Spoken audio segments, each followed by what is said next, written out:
Hi, I'm Sarah Gonzalez. Welcome to the news and why it matters. Glenn, what was the top story for the day? Top story probably is the march, but the one that people are not focusing on, who's behind it? It ain't the kids.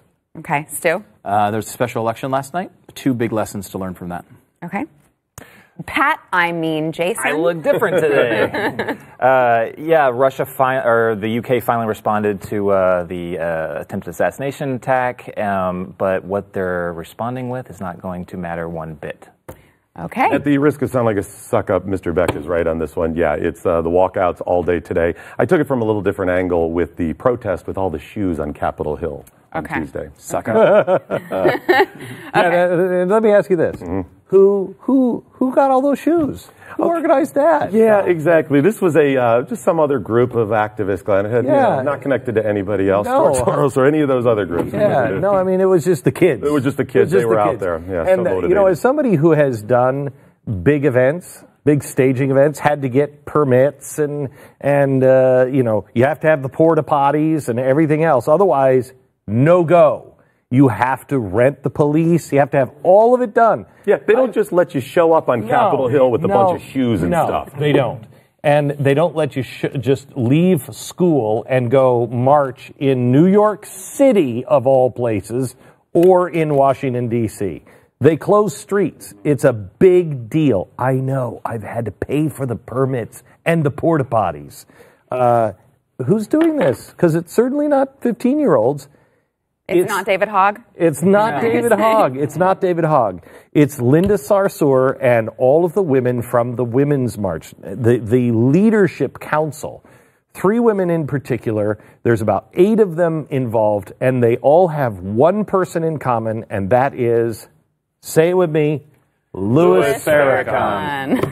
Louis Farrakhan. I mean, this is unbelievable that the mainstream media will take a guy who is saying death to Whitey and death to the Jews just as recently as 2 weeks ago with those people in the crowd. Can you imagine if any Tea Partier would have been at a Klan rally, what they would have done? These are the organizers of not only the Women's March, but also today's anti-gun march. Well, and also the people in the Tea Party were certainly accused of being members, of the being Klan. Racist. These people are just fine. Right. Yeah, and it's shocking because, yesterday I think I praised the media for something, which is, fairly rare, I guess. But, I mean, you got to hammer them on this. They want it so bad. They want these gun laws so badly. They want these kids to carry and launder their views so badly that they will not even look into this. I mean, this is a great story if you're an actual journalist.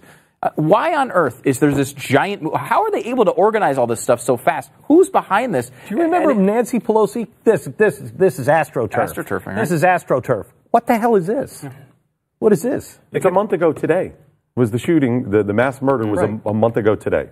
They started the organizing 2 days after the attack. That's when they started pushing all this out on Facebook. Just 2 days after the attack. So if you look at the marketing, the memes that have been pushed out for the march, which is coming up Saturday the 24th, it's the exact same font and colors and everything of the Women's March. They're not even hiding it. To your point, the media, it's not like you have to dig, guys. It's, look, they're the same. What's so crazy about this Farrakhan stuff, too, it's like, just like you said, just 2 weeks ago, he was saying this stuff about Jews and about all this other crazy race-baiting stuff. But he tweets daily. Like, I was just looking at his Twitter account just a few minutes ago. 2 hours ago, he said something anti-Semitic on his Twitter account. This is not something like it was, back in the day, but now he's changed his ways, and they're trying to hide some of this stuff.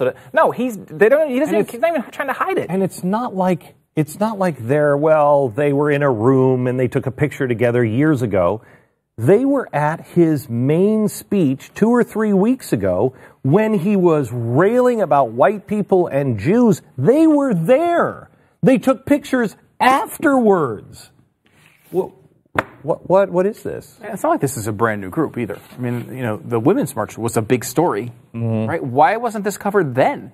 If this was look at the other side of this. If it was a pro-Second Amendment event, they would look into every connection. They would know what every person had done in 1974, what a freaking event if Wayne LaPierre had gone to a Bircher meeting In 1976, they'd be all over it. Yeah, and this goes to your point you've made many times in the last couple of weeks, which is how the effects of certainty. The media is so certain that it is on the right side of this. It's so certain that they care about the kids and everyone else doesn't. They can't catch themselves. They can't catch themselves and see, hey, this is a real problem and we're letting all of our viewers down by not covering these things. But they're so certain that they can't see past it. And everybody is so certain that they can use a group of people. We can use the radicals. We can use this. That doesn't matter. We don't agree with them on all those things. That always works out horribly historically, because usually you're the one that gets eaten by the radical. And there are some major radicals in the Women's March movement. I mean, at the original one, the biggest, most high-profile one in D.C., the honorary co-chairs, Angela Davis. Oh, jeez. Angela Davis. I mean, actually, I think she's a radical communist. And I think she was indicted, I think, for giving weapons to kids. Yeah, she's... Yeah. That seems a little different. Yeah, it doesn't mesh well with this latest protest. But imagine if there was a pro-Second Amendment, pro-gun walkout scheduled. Would you see some of these schools like, well, it is your First Amendment right, even though your right to carry is a God-granted constitutionally protected right? They want to take that away and they're behind it. Yet if you tried to do it as a pro-Second Amendment, people would lose their mind. Oh, I did talk to somebody on good news. I talked to one parent called up from North Carolina, said the teachers were giving extra credit for those who felt that they wanted to support the Second Amendment and stay in school. We'll give you extra credit.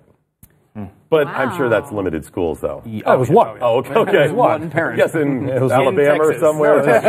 North Carolina. Okay, well, yeah. I also would like to say with the 7,000 shoes. Yes. So now do that, but with aborted babies. Right. 600,000, or is it 300,000 per year with Planned Parenthood? Yeah. So if I could get 300 or 60 million baby shoes, I'd like to dump them on the Capitol too. Yeah. I saw that they put the 7 million shoes out there, and I'm looking. 7,000 shoes out there on Capitol Hill, and I'm looking at it, and it was touching. Some of the fathers from Columbine were there, and my immediate thought was, is that really 7,000 shoes? The point being, you're not succeeding with anything you're trying to do. You're preaching to the choir on this. You're probably not even going to get through to those members of Congress that you want to, unless you can really make it in their home districts about them getting, primaried or out during the midterms. You're not getting through to me. If there was only 6,572 shoes last night and you were organizing it, you're like, just go ahead, no one's going to. Right? But this is what it is. It's all about the momentum of emotion, right? Like they're just doing these stunts and these big things to try to keep the emotion and momentum going until the 24th, where they think they're going to have some big victory. And notice that the press during the Tea Party, it was everything they could do to stop the momentum. Everything they could do to stop that momentum, they did. Yeah. Throw a tire iron, throw a tire iron, throw a tire iron. There would not be a black man alive today that could vote in this country or would be treated as a man if the press treated Martin Luther King's movement the way they treated the Tea Party. Now, they claim these shoes are going to be donated to charity, but if you're a journalist in D.C. and want a story, travel a 7-block radius of where they put those shoes out and check every dumpster today. Yeah. I want to make sure to move on to Stu's top story of the day. Yes, the election last night. So why did that matter? It matters because I think it teaches a couple important lessons to Republicans. If you don't know the story, it was a special election. It was a district that Donald Trump won by 22 points. And it looks like that there could be recounts and stuff. It's a very close election, which it shouldn't be when someone wins by 20 points. But it looks like the Democrats going to get this seat. The election itself makes very little difference. It's a redrawn district. It's going to be, he's only going to hold the seat until November, and they're going to have another election anyway in 2 different districts. It's not that big of a deal for that, but it is part of a long trend here. So 2 things that you have to know if you're a Republican. Number 1, real chance you're going to be losing in 2018, at least the House. The Senate the map is so good for Republicans this time, they'll probably be able to hold it. Really good chance you lose the House. I mean, if you look at the chart that we have, these are the special elections. Look at the Democratic swing in the 8 special elections since Trump took over. Democrats plus 18, plus 23, plus 16, plus 6, plus 16, plus 3, plus 31, and then last night plus 22. Wow. It's been very consistent ever since Trump has been there. It's not necessarily Trump's fault. I think there's a good chance that maybe no one other than Trump can do Trump. So these other candidates trying to do it are just not going to be successful doing it. But the momentum of the country has swung towards the Democrats. They're going to have a lot more energy, and that's a real problem. May I say that I think that is, and you watch these races in the polls much closer than anybody else I know. So help. I know. So correct me if I'm wrong, but I don't think this is, when you say momentum is swinging towards the Democrats, this guy is pro-abortion, he is, hard on guns, et cetera, but he's positioned as a common sense, blue blood Democrat. He's middle of the road. Gosh darn it, he's as apple pie as anything ain't be we used to make for Opie and Andy. And that's how he's positioned. Yep. I think there's a lot of people who are in the center that are not playing these things, that are like, look, man, I support him, but he's also a little scary. I don't like Nancy Pelosi because they're kind of scary.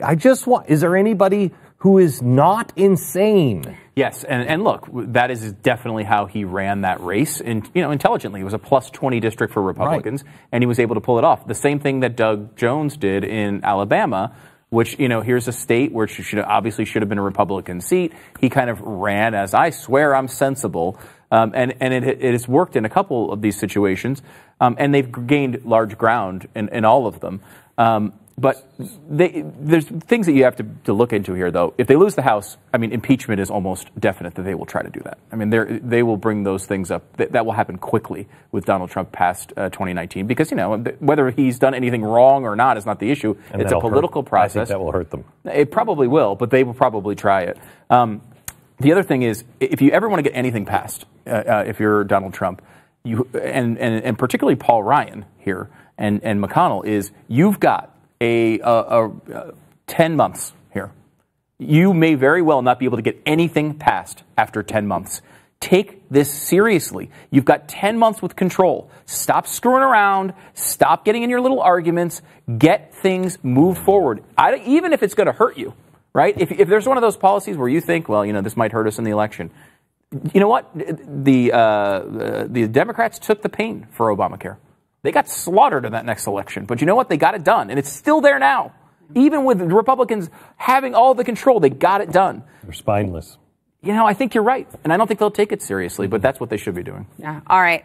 We got to take a break, but when we get back, I want to get to Russia when we return.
Okay, Jason, give us the update on what's going on with Russia. Okay, so the UK finally responded to the attempted assassination on I say attempted because the two people they tried to kill are actually still alive. But there's no recovery. There's no recovery from this toxin. Vegetative state is probably what they're looking at for the rest of their lives. But 21 UK citizens were hospitalized, so they finally came back and said, yes, the Russians did do it. The only way that they could, the only people that could have done it because the chemical agent used is only manufactured and stored in Russia. So they expelled 23 Russian diplomats. They've also said that they are going to look into basically as needed, as per, I can't remember the exact wordage, but if the security, if there's security reasons, will freeze or halt, or, freeze assets within the UK, which is basically nothing. Yeah, nothing's going to come from that. Basically, nothing is going to come from this at all. I was just looking at the Russian embassy Twitter account there in London, and they're mocking this. They're putting up memes, cracking up, they're laughing their tails off. Oh, wow. It's bad. They're straight up laughing in the face of everyone, and because they know that nothing will matter. It does not matter. The only way, if you actually want to get at Putin, the only way is you have to hit the people that support him, his power base, and that is the rich oligarchs that are in Russia. You kick those people out of the UK, you kick them out of every other single NATO country, so you cannot travel here, and you start cutting off their assets in your country. I bet you, I almost guarantee, Putin would be out within 7 days to 30 days. So we've been watching this Russia thing for years, and so every time one of us gets a Russia story, we pass it on to the other. And I passed a bunch of them about the youth in Russia and how they view Putin. Now, this was over the weekend, and they don't really remember communism. People remember, generally, the people are remembering now the chaos of the 90s after the wall came down, and in the early 2000s. Putin steps to the plate, and now he's a strong man, and he is calming things, and it's structured and it's stabilized. Yeah. So they're looking at him as a great stabilizer. So we're looking at this today, and I said, I bet his poll numbers are going through the roof. In fact, when's the election? Sunday? Sunday.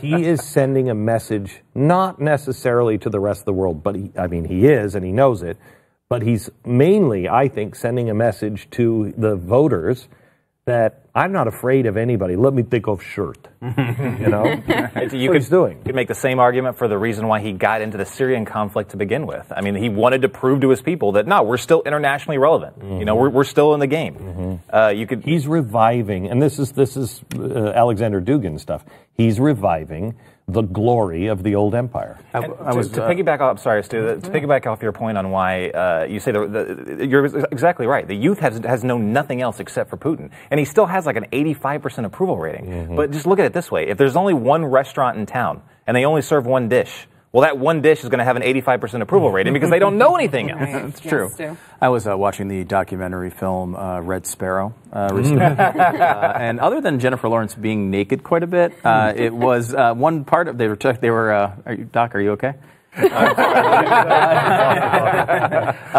They were talking. She's being trained as an agent, a Russian agent, and the trainer says the Cold War never ended. It shattered into 1,000 pieces. Mm-hmm. And man, it feels like this is like the best timed release of a film of all time. It's true. I mean, it really is. He's still fighting it. Whether we're fighting it or not, Vladimir is fighting it. Do you remember the movie Blast from the Past when Christopher Walken's like, oh, I'm supposed to believe they just broke it up. Oh, they all just went away. Right? And everyone thought he was crazy? That was a documentary too, right? Yes, it was. Yeah. I will tell you this. I think the thing that everybody needs to learn here, and I want to be the first to say it, you with Red Sparrow, #MeToo. Okay. That was a disgusting sexualization of a very nice. I didn't take her clothes off. She took her clothes off. You looked at her in that way. I didn't have a choice. It was on a giant screen. Let's move on. I'm very uncomfortable. I'm protecting you because you are too frail to protect. Let me tell you who to vote for. Okay, so Stu. Yes. Apparently, there are lobbyists now with the liquor industry who are really pushing hard for self-driving cars. I can't imagine why. I can't either. Could it be that they think it's going to increase liquor sales by $250 billion a year? Could it be that? It's a lot of money. Yeah. It's interesting. And look, self-driving cars are really going to be an improvement to our lives in so many ways. This is scary. I want to talk to you about. I want to talk to you about the new Waymo, or iPro, or something. Get inside; it's great. It drives you right home. It's true, though. Why wouldn't you have that extra drink if you know you don't have to drive? Right. That's what Uber's for. That will hurt Uber, won't it? Well, Uber will be the ones with the self-driving cars. Let me tell you something, Johnny Walker. Hey, walking anymore. But that's a relatively new innovation when it comes to the world of drunkenness. Is Uber? Because we were in New York for many years, and luckily a lot of our coworkers were alcoholics, so we went out to drink a lot. But in New York City, it's like you have self-driving cars because you don't have your own car. You're always taking cabs or the subway, so it's a lot more of an active. Like you go out for happy hours and stuff after work. Here, it's like, you got to drive. It's 30 really 30 minutes. inconvenient. Yeah, it really is inconvenient to get drunk, and so this is why Above a bar. I'm very proud of the liquor industry and their steps for safety. Yes. This is great. Good call. Thank you, liquor industry. So apparently, an 8.5-ton Chinese space station is plummeting to Earth. Is this something That's right. you're concerned about, Doc? Yeah. So a week ago, I love it. Thank you for talking about it. I haven't gotten to it, and I love this So story. like a week ago, they're like, okay, it's coming down. We know it's a few-week period. It's likely going to come down. A lot of it will burn up, but the parts that'll come down will come down some part in North America or South America, maybe Australia. It could be parts of Asia Or a large Africa. or a large part of Africa, and maybe Europe. And I'm like, Right. so all the land. Not Antarctica. Not Antarctica. So now they've narrowed it down, and they've got this narrow band that goes across North America, and they're like, we think it's Detroit. Now my question, right? And my question is, if it hits Detroit, how will anybody know? They're like, oh my God. Oh no, we don't know. That's just Detroit. We're here in Detroit where the Chinese space station just No. That's just Detroit. It's done $400 million of improvements. The good news is they go, only somewhere between 10 and 40% is likely to not burn up of the 8.5-ton space station. Yeah, it's Minimal It amount. really is, and we're joking. You know what? How I read this? This is really sick. I read this going, oh, it feels so good that it's another country screwing up, not us. That our space station isn't burning out and going to some poor village in China, and China's pissed at us. We can be pissed at another country. All right, we got to take a break. Stay with us.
Today.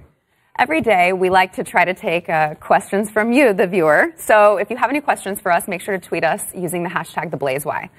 All right, Glenn and Stu. Steve wants to know why you two didn't talk about Gina Haspel in today's show. Why didn't you? I was wondering the I was same. very I was thinking about Gina. I waited the entire time. Well, there's been about 512, appointments that have been made. Larry Kudlow's another one that just happened. Apparently, Look, here's the deal. We're against women running the CIA. there you go. And working in general, too, right? I mean, she's going to have trouble getting confirmed, and I know you don't care because I can tell by your stupid smile. You just want to make it for another joke. But she's going to have problems probably getting confirmed. I mean, they only have 51 senators. McCain's pretty much unavailable, and Rand Paul's already said he's not going to vote for either of them, Pompeo or or Haspel, right? Is Yeah. it? Yeah. So I mean, it's going to be difficult to get done. So go ahead and make your stupid joke. No, I just said Rand Paul's not going to vote for Pompeo. Well, they're both in that realm that Rand Paul wouldn't be comfortable with. They're in that. They're much more pro-spying. They're going to be more. Is it the kind torture of classic conservative? Yeah, and for her it is. Yes. See, that just irritates me because most people automatically jump to saying that our enhanced interrogation techniques are just means torture, right? And they don't mean torture. No, here's the thing. Some of our enhanced interrogation. I mean, we waterboarded him. Ensure. We did it with Ensure. We did it with Ensure too. So we do it to our own troops. So it's not torture. It's a psychological thing. But here's the Real quick. Okay, sorry. We can't ghost plane people to Egypt where See they you guys will. tomorrow. Stop whining. Jeez. I can't ghost plane people. You go back to the joke.